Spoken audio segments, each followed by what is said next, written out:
Praise lord. చూడండి 116వ కీర్తన 13వ వచనం. రక్షణ పాత్రను చేతపుచ్చుకుని యెహోవా నామమున ప్రార్థన చేసేదను. హల్లెలూయా. ఈ కీర్తనకారుడు తన మొదటి వచనాలన్నిట్లో దేవుడు తనకు ఎలాంటి అద్భుత ఆశ్చర్య కార్యాలు చేశాడో తెలియజేస్తున్నాడు. మరణం నుండి నా ప్రాణాన్ని తప్పించాడు అని, జారిపడకుండా నా కాళ్ళు తప్పించాడు అని, ఈ రోజున నేను సజీవంగా ఉన్నాను, అనేక శ్రమ దుఃఖాలు నాకు కలిగాయి, కానీ దేవునికి నేను మొరపెట్టినప్పుడు ఆయన నన్ను విడిపించాడు. కాబట్టి నేను ఇప్పుడు ఏం చేస్తున్నానంటే నాకున్న రక్షణ పాత్రను నేను చేతపుచ్చుకొని యెహోవా నామమున ప్రార్థన చేస్తాను అంటున్నాడు. ఆయనకి ఏముంది అంటే రక్షణ పాత్ర ఉంది. దేవునికి స్తోత్రం. హల్లెలూయా. దేవుని బిడ్డలారా, దేవుని కృపను బట్టి, ఆయన మహా దయను బట్టి మనము కొన్నిటిని ఉచితంగా పొందుకున్నాం. దేవుడు మనల్ని జగత్తుకి పునాది వేయబడకముందే దేవుడు మనల్ని ఆయన బిడ్డలుగా ఏర్పాటు చేసుకున్నాడు. తల్లి గర్భంలో ఇంకా మీరు రూపించబడకముందే దేవుడు నా పిల్లలు అని చెప్పేశాడు. దేవునికి స్తోత్రం. హల్లెలూయా. మిమ్మల్ని ఆయన ఆకర్షించుకోవడానికి, మిమ్మల్ని ఆయన దగ్గరికి తీసుకోవడానికి వెతికి వెతికి వచ్చాడు దేవుడు. వెతికి వెతికి రక్షించుకున్నాడు. ఒకసారి మీ వెనక్కి వెళ్ళి తిరిగితే మీరు దేవునికి ఎంత అవిధేయులుగా, ఎంత శత్రువులుగా, ఎంత వ్యతిరేకంగా ఉన్నవారో మీకు అర్థమవుతుంది. అయితే మీకు ఎలా వచ్చింది రక్షణ అంటే మీకే ఆశ్చర్యం కలిగేలాగా మీ సాక్ష్యాలు, అందరి సాక్ష్యాలు ఉంటాయి. ఆయన ఇచ్చిన వాటిలో శ్రేష్టమైనవి ఏంటి అంటే ఇక్కడ చెప్తున్నాడు ఈ కీర్తనాకారుడు, నా రక్షణ పాత్రను చేతపుచ్చుకొని యెహోవా నామమున ప్రార్థన చేసేదని అంటున్నాడు. నాకు ఒక రక్షణ పాత్ర ఉంది, ఆ పాత్రనే నేను గట్టిగా పట్టుకొని ఏం చేస్తున్నాను, నా తండ్రికి మొరపెడుతున్నాను. హల్లెలూయా. నువ్వు ఎలాగ దేవునితో మాట్లాడుతున్నావయ్యా? నువ్వు ఎలాగ ఆయన దగ్గరికి వెళ్ళగలుగుతున్నావు? ఎలాగా నువ్వు ఆయన స్వరాన్ని వినగలుగుతున్నావు? నువ్వు చెప్పేదంతా దేవుడు వింటాడా? నువ్వు అడిగేదంతా ఆయన నీకు ఇస్తాడా అని మనల్ని ఎవరైనా ప్రశ్నించినప్పుడు మనం ఏం చెప్పగలము అంటే దేవుడు నాకు రక్షణ పాత్రనిచ్చాడు. దేవునికి స్తోత్రం. హల్లెలూయా. నేను రక్షణ పాత్రను కలిగి ఉన్నాను, అందుకనే నేను ధైర్యంగా దేవుని దగ్గరికి వెళ్తాను, ఆయనతో ధైర్యంగా మాట్లాడతాను, నాన్న అని పిలుస్తూ మాట్లాడుతాను. ఆయన దగ్గర నేను ఏమైనా అడుగుతాను, అన్నిటినీ ఆయన నాకు ఇస్తాడు. కారణం ఏంటి అంటే నేను ఒక అద్భుతమైన రక్షణ పాత్రను కలిగి ఉన్నాను. దేవునికి స్తోత్రం.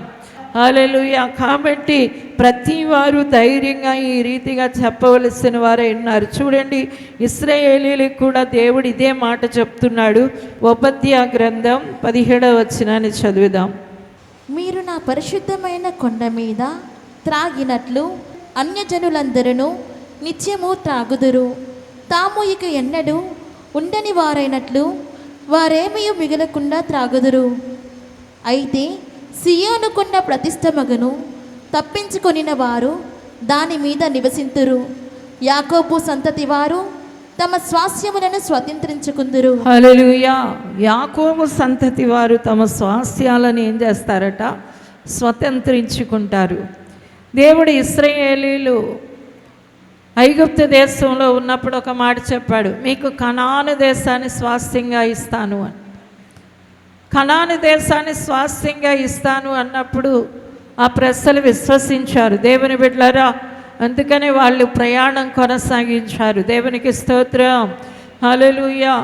ఆ తర్వాత అక్కడికి వెళ్ళిన వేగుల వారు 10 మంది తప్పుడు సమాచారం చెబుతూ ఉంటే వాళ్ళందరూ కూడా కొంతమంది భయపడి అవిశ్వాసం చేత వెనక్కి తిరుగుతారు అనేటప్పటికీ దేవుడు మోషే ద్వారా వారిని గద్దించాడు. హల్లెలూయా. దేవుడు వారిని గద్దించి అలాగ అవిశ్వాసపడిన వాళ్ళు అరణ్యములోనే రాలిపోయారు. ఎందుకంటే దేవుడు ఏది ఇస్తాను అన్నాడో అది ఎవరు తీసుకోవాలి అంటే ఇశ్రాయేలీలే తీసుకోవాలి. ఎవరు తీసుకోవాలి చెప్పండి? ఇశ్రాయేలీలు తీసుకోవాలి. ఆ ఎదురుగుండా నేను బహుమానం ఏదైనా పెట్టి వెళ్ళి తీసుకోండి అని నేను చెప్పాను అనుకోండి, అది ఎవరికి దక్కుతుంది? అది ఎవరు పొందుకోగలరు అంటే అది వెళ్ళి తీసుకున్న వాళ్ళే పొందుకుంటారు. హల్లెలూయా, హల్లెలూయా. అందుకనే దేవుడు చెప్పాడు, కనానుని మీకు స్వాస్థ్యంగా ఇస్తాను అన్నప్పుడు ఇశ్రాయేలీలు ప్రయాణం కొనసాగించారు. మధ్యలో కొంతమంది సనిగారు, కొంతమంది అవిశ్వాసం పడి అక్కడే నశించిపోయారు. దేవుడు అది ఇవ్వడు, ఎందుకంటే అక్కడ రాక్షసులు ఉన్నారు. 7 జాతులు భయంకరమైన ప్రజలు ఉన్నారు కాబట్టి మనం దాన్ని పొందలేము అని ఎవరైతే అవిశ్వాసపడ్డారో వాళ్ళందరూ అరణ్యంలో రాలిపోయారు. అయితే కొంతమంది అయితే దేవుడు ఇది తప్పకుండా మాకు ఇస్తాడు అని నమ్మారు. దేవునికి స్తోత్రం, హల్లెలూయా. వాళ్ళ పేర్లు పరిశుద్ధ గ్రంథం చెబుతా ఉంది. యెహోషువ, కాలేబు. దేవుడు మాకు ఇది ఇస్తాడు అని గట్టిగా నమ్మారు కాబట్టి వాళ్ళ పిల్లలు తరతరాలు కూడా కనానుని స్వాస్థ్యంగా పొందారు. హల్లెలూయా, హల్లెలూయా. కాబట్టి దేవుడు మనకి ఇచ్చిన వాటిని మనము ఇది దేవుడు నాకు ఇచ్చాడు అని గ్రహించాలి, దానిలో జీవించాలి, దానిని పొందుకొని తీరాలి. హల్లెలూయా. ఇంకా చాలామంది ఏమంటారంటే పరిశుద్ధాత్మ నేను పొందలేదండి.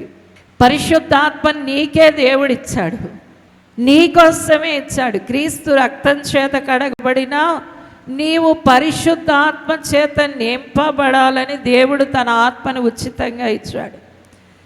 ఈ సంగతి తెలియక కొంతమంది ఏమంటారంటే ఇంకా నేను ఆత్మ పొందలేదండి, ఇంకా నేను భాషలు పొందలేదండి అంటారు. ఇది పొందేదేమీ కాదు, నమ్మేదే. హల్లెలూయా. దేవుడు నాకు ఆత్మనిచ్చాడని ఎవరు నమ్ముతారో వాళ్ళందరూ ఆత్మచేత నింపబడతారు. హల్లెలూయా. అందుకనే 120 మంది మేడగదిలోకి ఎక్కితే ఒక్కళ్ళు కూడా తిరిగి ఆత్మ లేకుండా రాలేదు బయటికి. కారణం ఏంటి అంటే వాళ్ళు దాన్ని నమ్మారు. మా కోసం పరిశుద్ధాత్ముడు దిగి వస్తున్నాడు. హల్లెలూయా. ఈ రోజున ఇక్కడ కూర్చుని అందరి మీదకి ఆయన దిగి వస్తాడు, ఎందుకంటే మీరు ఆయన పిల్లలై ఉన్నారు. ఇంకా చాలామంది దీన్ని పొందుకోకుండానే, అంటే పొందుకోవడం అంటే దీన్ని అంగీకరించకుండానే మాకు ఆత్మ రాలేదండి, మాకు భాషలు రాలేదండి, మాకేం తెలియలేదండి అని అయోమయంగా చూస్తూ ఉంటారు. నువ్వు అయోమయంగా చూసేది కాదు, అది తీసుకొని నీ దగ్గర పెట్టుకునేది. హల్లెలూయా. ఎప్పుడో దేవుడు ఇచ్చేస్తాడు.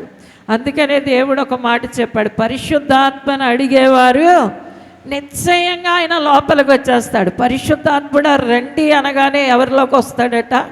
నీ లోపలికి ఆయన దిగి వచ్చేస్తాడు. చప్పట్లు కొట్టి దేవునికి మహిమ చెల్లించుదాం. ఈ సత్యాన్ని ప్రతి వారు కూడా గ్రహించాలి.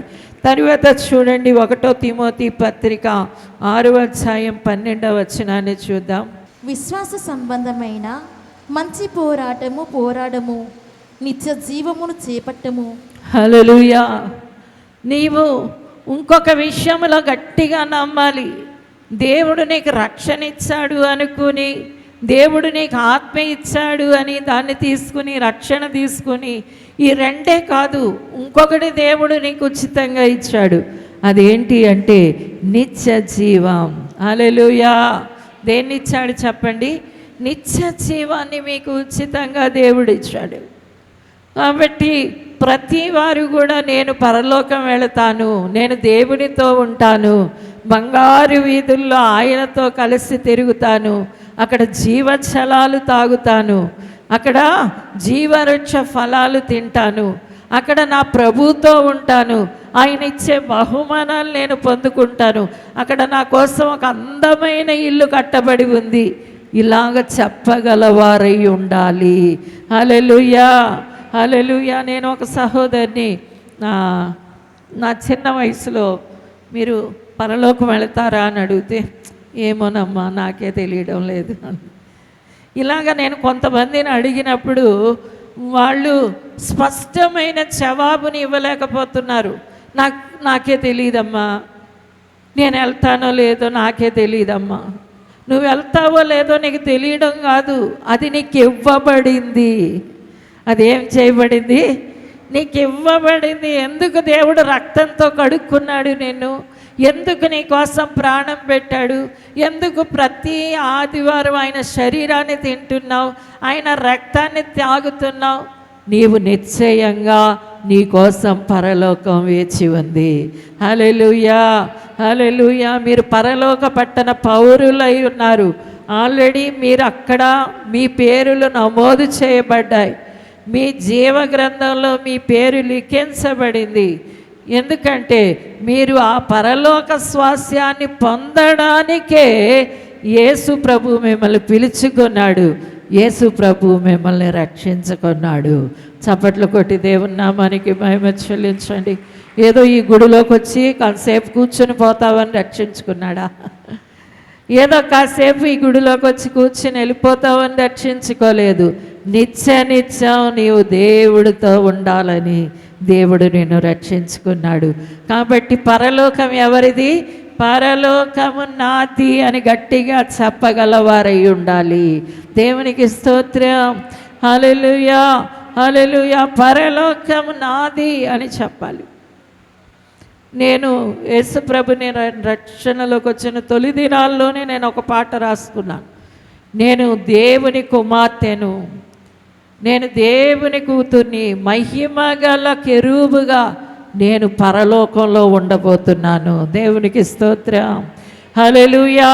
కాబట్టి దేవుని బిడ్డలారా, ఏమో అండి, ఇక్కడ ఏదో బాగున్నాను, యేసు ప్రభు దయ వల్ల అలా బాగున్నాను, 2 పూట్ల 3 పూట్ల తినగలుగుతున్నాను, ఏదో బట్టలు కట్టుకుంటున్నాను, ఏదో చిన్న ఇల్లు కలిగి ఉన్నాను, ఏదో చిన్న ఉద్యోగాన్ని కలిగి ఉన్నాను. రోగం వచ్చినప్పుడు దేవా అంటే దేవుడు తాకుతున్నాడు, స్వస్థపరుస్తున్నాడు.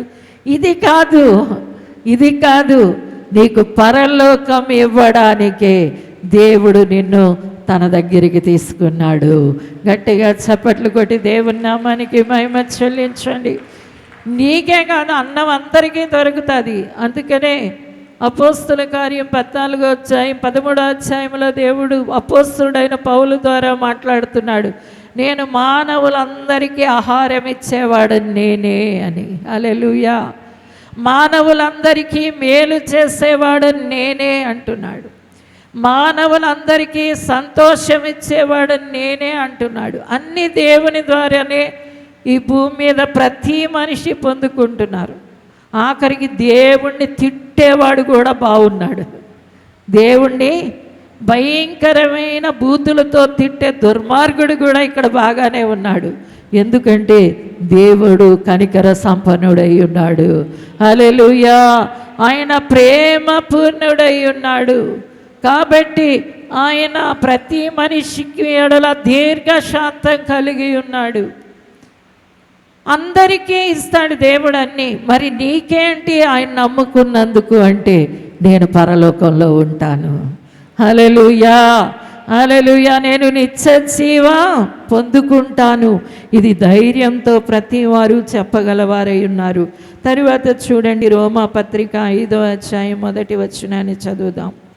కాబట్టి విశ్వాస మూలమున మనము నీతిమంతులముగా తీర్చబడి మన ప్రభువైన యేసుక్రీస్తు ద్వారా దేవునితో సమాధానము కలిగియుందుము. హల్లెలూయా. మూడవదిగా దేవుడు చెప్తా ఉన్నాడు, నీకు రక్షణ ఒక్కటే ఇవ్వలేదు నా కుమారుడా కుమార్తె, నీకు నిత్యజీవం ఒకటే ఇవ్వలేదు, కానీ ఇంకా నేను నా సమాధానాన్ని నీకు ఇచ్చాను అంటున్నాడు. గట్టిగా చప్పట్లు కొట్టి స్తోత్రం చెల్లించండి. క్రైస్తవులంతా ఆనందభరితులు కానీ, క్రైస్తవులంతా సమాధానాన్ని కలిగిన వారు కానీ, నెమ్మది కలిగిన వారు కానీ, శాంతి గలవారు కానీ ఎవ్వరూ ఉండరు ఈ లోకంలో. ఎంత డబ్బున్నవాడైనా, ఎంత పేరు ప్రఖ్యాతులు కలిగి ఉన్నవాళ్ళైనా, ఎంత అధికారములో ఉన్నా, ఎన్ని వారికి తలాంతులున్నా, ఎంత విశేషమైన జ్ఞానాన్ని కలిగి ఉన్నా ఎవ్వరు కూడా ఏం చేయలేరు అంటే సంతోషాన్ని సమాధానాన్ని నేను నిత్యం కలిగి ఉన్నాను అని చెప్పలేరు. అది ఎందుకంటే దేవుడు ఒక్కడే మానవులు ఆయన నమ్మిన బిడ్డలకి ఆయన అనుగ్రహించాడు. దేవునికి స్తోత్రం. ఆయన దగ్గరికి వచ్చిన వారందరికీ దేవుడు చెప్పిన మాట, సమాధానం కలిగి వెళ్ళండి. హల్లెలూయా, హల్లెలూయా. యోహాను సువార్త 14వ అధ్యాయంలో దేవుడు అంటున్నాడు, నా శాంతిని మీకు ఇచ్చాను. కాబట్టి దేవుడిని నమ్ముకున్న నీకు దేవుని సంతోషము నీదే, దేవుని సమాధానము నీది, దేవుని శాంతి నీది. ఏమోండి అలాగ కలవరంగా ఉందండి, ఏదో భయంగా ఉందండి, ఏదో చెంతగా ఉందండి, అలాగ దిగులు పడతా ఉంటున్నానండి, వేదన చెందుతున్నానండి అంటే నీవు దాన్ని ఏం చేయడం లేదు. నీ ముందు పెట్టిన కంచంలోది నువ్వు తినడం లేదు. నీ ముందు పెట్టిన కంచంలోది ఏం చేయడం లేదు. అన్నం కంచంలో పెట్టి నీ ముందు పెడితే నాకు లేదు, నాకు లేదు, నాకు లేదు అంటున్నావు. అయితే దేవుడు అంటున్నాడు, నీకు నేను రక్షణ ఇవ్వడమే కాదు, నిత్య జీవం ఇవ్వడమే కాదు, నా శాంతి నీకు ఇచ్చాను. దేవునికి స్తోత్రం. హల్లెలూయా. సంతోషం నీది, సమాధానం నీది, శాంతి నీది. కాబట్టి నువ్వు దాన్ని ఏం చేయాలి, నీ లోపలికి తీసుకోవాలి. నేను శాంతి గలదానను అని ధైర్యంగా నువ్వు చెప్పగలగాలి. గట్టిగా చప్పట్లు కొట్టి దేవుని నామానికి మహిమ చెల్లించుదాం. దేవుని శాంతి ఎవరిది? నాదే. దేవుడు సంతోషం నాదే. హల్లెలూయా, హల్లెలూయా. ఇంకా సంతోషం కొరకు ఎక్కడైనా వెతుక్కుంటారా? వెతుక్కునే పని లేదు. సంతోషం నీకు ఎవరిస్తున్నారు? దేవుడి నుండి నీకు లభిస్తుంది. సమాధానము దేవుని నుండి నీకు లభిస్తుంది. శాంతి దేవుని నుండి నీకు లభిస్తుంది. అందుకనే ప్రయాసపడి భారం మోస్తున్న సమస్త జనులారా నా దగ్గరికి రండి, నేను మీకేం చేస్తాను? విశ్రాంతిని ఇస్తాను. విశ్రాంతి ఎవరి దగ్గర నుండి వస్తుంది? దేవుడు మీ కొరకే ఇచ్చాడు, నీ కొరకే ఇచ్చాడు. ఆయన బిడ్డగా నువ్వు ఎప్పుడు కూడా నెమ్మదిగా సంతోషంగా ఈ భూమి మీద జీవించాలని తన శాంతిని నీకు అనుగ్రహించాడు. గట్టిగా చప్పట్లు కొట్టి దేవునికి మహిమ చెల్లించుదాం. తరువాత చూడండి, ఎఫెసీ పత్రిక 3వ అధ్యాయం 19వ వచనాన్ని చదువుదాం. జ్ఞానమునకు మించిన క్రీస్తు ప్రేమను తెలుసుకొనుటకు తగిన శక్తి గలవారు కావాలననియు ప్రార్థించుచున్నాను. హల్లెలూయా. ఇక్కడ అపోస్తలుడైన పౌలు అంటున్నాడు, మీరు దేవుని ప్రేమను బాగా తెలుసుకోవాలని మీ కొరకు నేను ఏం చేస్తున్నాను? ప్రార్థన చేస్తున్నాను. అందుకనే అంటున్నాడు రోమాపత్రిక 5:5లో, పరిశుద్ధాత్మ ద్వారా దేవుని ప్రేమ మన హృదయాల్లో ఏం చేస్తాడట? కృమ్మరిస్తాడు. మనం ఈ లోకంలో దైవ ప్రేమను పరిపూర్ణంగా అనుభవించగలుగుతాం. అందుకనే క్రైస్తవులు లోక ప్రేమల కోసం పెద్దగా ప్రాకులాడరు. వాళ్ళు నన్ను ప్రేమించడం లేదండి, వీళ్ళు నన్ను ప్రేమించడం లేదండి, వాళ్ళు నాతో మాట్లాడడం లేదండి, వీళ్ళు నాతో ముచ్చట్లేయడం లేదండి. అవన్నీ ఎందుకంటే వీటన్నిటినీ మించిన దేవుని ప్రేమ ఈ భూమి మీద నీకు అధికంగా ఉంది. దేవునికి స్తోత్రం. ఆయన ఎంతో ప్రేమతో నిన్ను ప్రేమిస్తున్నాడు. ఆ ప్రేమను నువ్వు ఈ లోకములో అనుభవించగలుగుతావు. హల్లెలూయా. ప్రతి క్షణం ఆ ప్రేమ నిన్ను నింపుతుంది, తన్మయం చేస్తుంది, మై మరిపించేస్తుంది. హల్లెలూయా, హల్లెలూయా. ఆ గొప్ప ప్రేమ సంపూర్ణంగా నిన్ను ఆవరిస్తుంది. కాబట్టి ఈ లోకములో నీకు దేవుడు ఉచితంగా ఆయన ప్రేమనిచ్చాడు. ఇంకా ఆయన ప్రేమను పక్కన పెట్టి, ఆయన ప్రేమను పక్కన పడేసి నాకు అది లేదు, ఇది లేదు, వాళ్ళు లేరు, వీళ్ళు లేరు అని ఏడ్చే వాళ్ళందరూ ఉన్నారు. ఒకరోజు నా సాక్ష్యం చెప్తా ఉంటే ఒక యవనస్తురాలు నా దగ్గరికి వచ్చి ఏమని ఏడ్చింది. ఏమ్మా ఎందుకు ఏడుస్తున్నావు అంటే మిమ్మల్ని ప్రేమించే ఒక అన్నగారు మీరు నాకున్నారు అని చెప్పారు, నాకైతే అన్నగారు లేరు అంటుంది. అప్పుడు నేను అన్నాను, అన్నగారు లేకపోవడం ఏంటి, అన్నగారుల మించిన అన్న ఉన్నాడు యేసన్న. హల్లెలూయా, హల్లెలూయా. ఈ లోకంలో అన్న లేకపోతే ఏంటి, ఈ లోకంలో అక్క లేకపోతే ఏంటి, అందరి ప్రేమలను మించిన ప్రేమ కలిగిన దేవుడు ఉన్నాడు. నీకు భర్త లేడా, భర్తను మించిన ప్రేమనిచ్చే దేవుడు ఉన్నాడు. నీకు భార్య లేదా, భార్యని మించిన ప్రేమనిచ్చే దేవుడు ఉన్నాడు. నీకు స్నేహితులే లేరా, స్నేహితుల్ని మించిన ప్రేమనిచ్చే దేవుడు ఉన్నాడు. హల్లెలూయా, హల్లెలూయా, హల్లెలూయా. కొందరు నా కొడుకులు లేరండి, కొంతమంది కొడుకుల కోసం ఎంత కష్టపడిపోతారు. నా కొడుకు లేడండి, కొడుకు లేడండి. కొడుకుని మించిన ప్రేమను అందించే దేవుడు ఉన్నాడు. హల్లెలూయా, హల్లెలూయా. కూతురిని మించిన ప్రేమను అందించే దేవుడు ఉన్నాడు. నా కూతురు నన్ను సరిగా మాట్లాడడం లేదండి, సరిగా ప్రేమించడం లేదండి, అంతకంటే అధికమైన ప్రేమను చూపించే దేవుడు నీకున్నాడు. గట్టిగా చప్పట్లు కొట్టి దేవుని నామానికి మహిమ చెల్లించండి. చివరిగా చూడండి, ప్రకటన గ్రంథం 3వ అధ్యాయం 11వ వచనాన్ని చదువుదాం. నేను త్వరగా వచ్చుచున్నాను, ఎవడినో నీ కిరీటము అపహరింపకుండా ఉన్నట్లు నీకు కలిగిన దానిని గట్టిగా పట్టుకొనుము. హల్లెలూయా. ఇదిగో నేను త్వరగా వస్తున్నాను. ఆల్రెడీ నీ మీద కిరీటం ఉంది. ఆల్రెడీ నీ మీద ఏముంది, నువ్వు ఒక కిరీటాన్ని కలిగి ఉన్నావు. దేవునికి స్తోత్రం. హల్లెలూయా. మీ అందరు ఇలా తల మీద చేయబెట్టుకోండి. మీ కిరీటం పేరు జీవ కిరీటం. హల్లెలూయా. మీ అందరి మీద కిరీటం ఉంది. ఈ కిరీటాన్ని మీరేం చేయండి, మీకున్నది అది, దాన్ని గట్టిగా పట్టుకోండి. నేను వచ్చేస్తున్నాను, భయపడద్దు అంటున్నాడు దేవుడు. హల్లెలూయా, హల్లెలూయా. దేవుని బిడ్డలారా, నీకు ఒక కిరీటాన్ని ఇచ్చాడు. సండే స్కూల్ పిల్లలు ఒక చక్కని పాట పాడతారు, నాకొక కిరీటం నీకొక కిరీటం, మనందరికీ కిరీటాలే, ఇక మనం ఆనందిద్దామని. హల్లెలూయా, హల్లెలూయా. నిజమే దేవుని బిడ్డలారా, నీవు దేవుడు నీకు కిరీటాన్ని ఇచ్చేస్తాడు, నీకు అధికారాన్ని ఇచ్చాడు. కిరీటం ఎవరు పెట్టుకుంటారంటే అందరూ పెట్టుకోరు. దానికి ఒక పెద్ద యోగ్యత ఉండాలి. దానికి ఏముండాలి చెప్పండి, అందరిలో ఆ వ్యక్తి గొప్పవాడై ఉండాలి, అప్పుడే కిరీటం పెడతారు. అతడు రాసై ఉండాలి, మహారాసై ఉండాలి, లేకపోతే ప్రపంచం అంతటిలో ఏదో ఒక విజయాన్ని సాధించిన వ్యక్తి అయి ఉండాలి. అలాంటి వారికి కిరీటం పెడతారు. దేవుడైతే నీవు లోకమంతా జయించిన నీకు దేవుడు కిరీటం పెట్టాడు. ఎందుకంటే నువ్వు పాపాన్ని జయించేస్తావు, శాతాన్ని జయించేస్తావు, లోకాన్ని జయించేస్తావు. నీ బంధువులందరూ చక్కగా ఎంత బొట్టు పెట్టుకొని, ఎంత చక్కగా నగలేసుకొని అలాగ తిరుగుతా ఉంటే, నీవు మాత్రం యేసు కావాలని లోకాన్ని జయించేస్తావు. దేవునికి స్తోత్రం.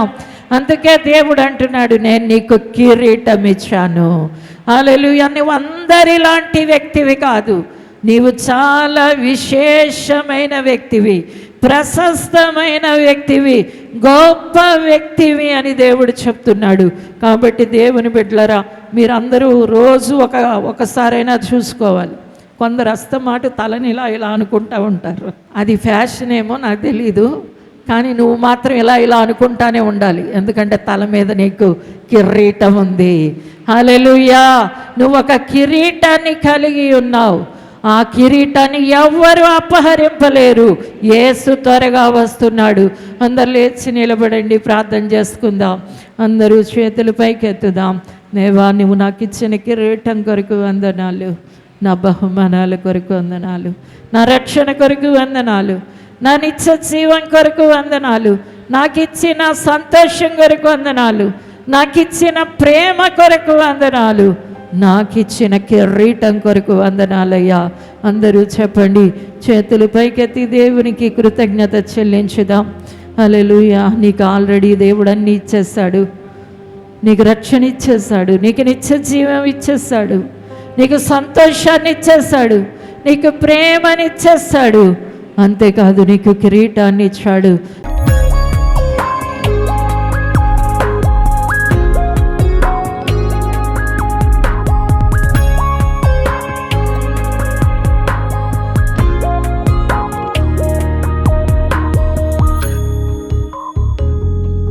పరిశుద్ధుడా, నీకు వందనాలు చెల్లిస్తున్నాం. మీరు మాకు ఇచ్చిన ఈ శ్రేష్టమైన వాటిని బట్టి నీకు కృతజ్ఞతాస్తుతులు స్తోత్రాలు చెల్లిస్తున్నామయ్యా. మహారాజా, నీకు వందనాలు.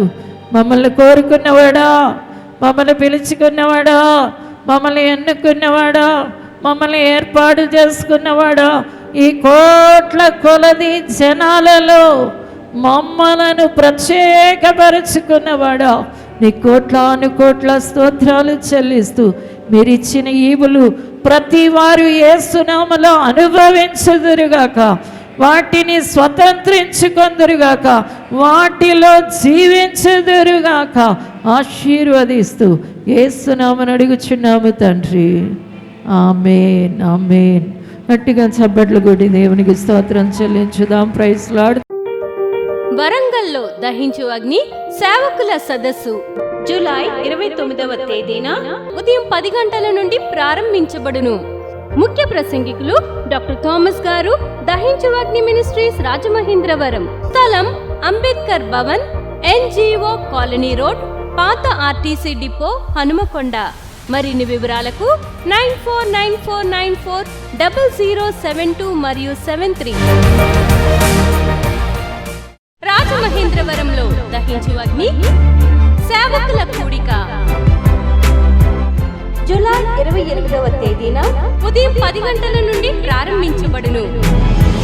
ముఖ్య ప్రసంగికులు డాక్టర్ థామస్ గారు, దహించు అగ్ని మినిస్ట్రీస్ రాజమహేంద్రవరం. స్థలం దహించు అగ్ని ఆడిటోరియం, నటరాజ్ థియేటర్, రాజమహేంద్రవరం. మరిన్ని వివరాలకు 9494940072 మరియు 73. పరిశుద్ధాత్మ దేవుని గురించి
.0072 మరియు 73.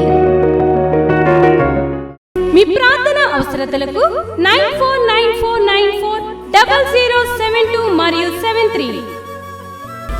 ఈ టీవీ కార్యక్రమాన్ని చూసి ఆశీర్వదించబడినట్లయితే దహించు అగ్ని టీవీ పరిచర్యకు మరియు బ్లెస్సింగ్ ల్యాండ్ కు సహకరించండి. దహించు అగ్ని trust current account number 357222444370, State Bank of India main branch Rajamahendravaram. My address doctor Thomas, దహించు అగ్ని మినిస్ట్రీస్, తుమ్మలోవా, రాజమహేంద్రవరం.